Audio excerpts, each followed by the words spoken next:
Tanner McNally doing roofing, or this is actually a siding inspection at 325. We're at 325. We're seeing wood lap siding. If I feel underneath, I can feel solid sheathing underneath the home. You can also see on this little transition right here, you can see a little bit of felt paper in there as well. Same issues we're seeing before on laps. We've got metal wrapped windows. Can't see any flashing up there. Yeah, no flashing up there. You can see on this transition right here. Should be flash preferably. Little 12-inch vented soffit, aluminum soffit. Here we've got fascia. This is wrapped over existing fascia. I'm sure it was done with the roof. Over here, we're seeing metal corners. Same general issues with flaking. And then that transition over here.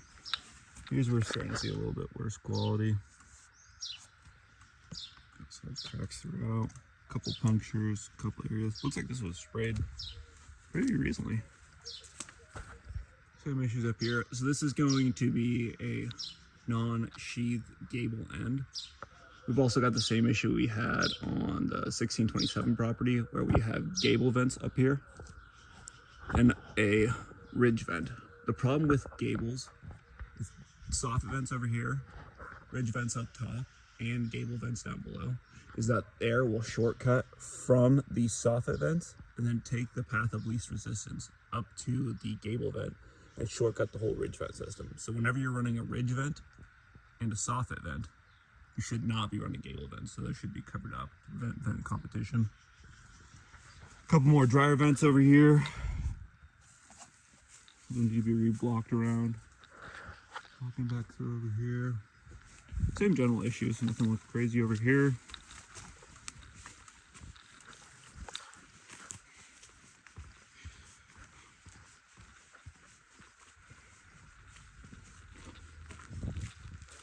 Inside of the home, a couple more wrapped windows, same gable vent problem I noticed earlier.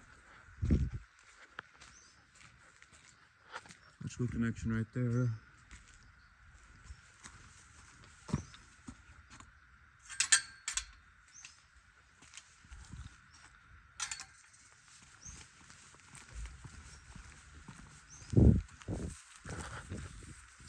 Backside of the home. Roof looks brand spanking new. A couple more sections of cracking.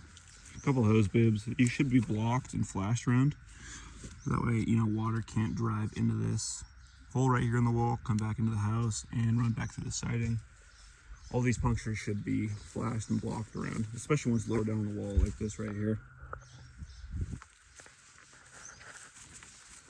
Now over to the garage.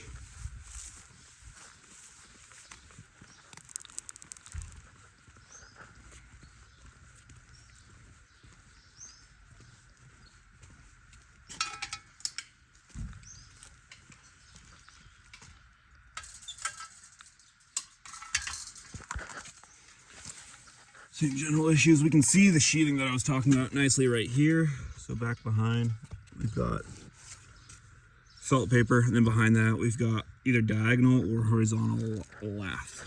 This is pre-OSB plywood sheathing.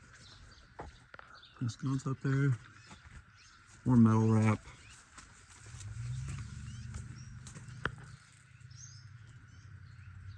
Some general issues on this side. We can see how the wood's really degraded. See down lower down here, same issues. Pretty nice little sections of oil canning. Probably want to do the insides of these garage door wraps while we're here, just because they're so easy to do at the same time.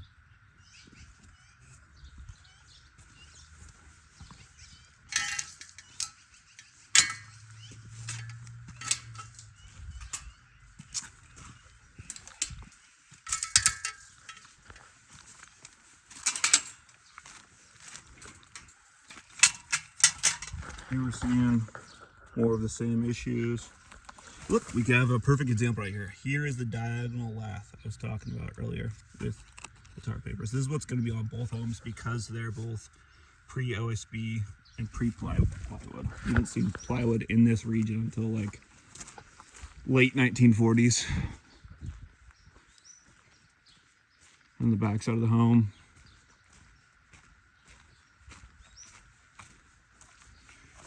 Some sections back there that are pretty well thrashed.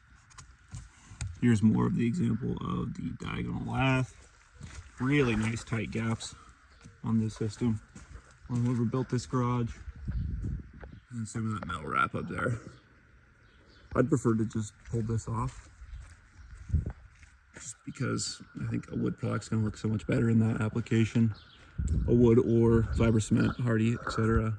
Just because you're not gonna get that oil canning that we're seeing right here.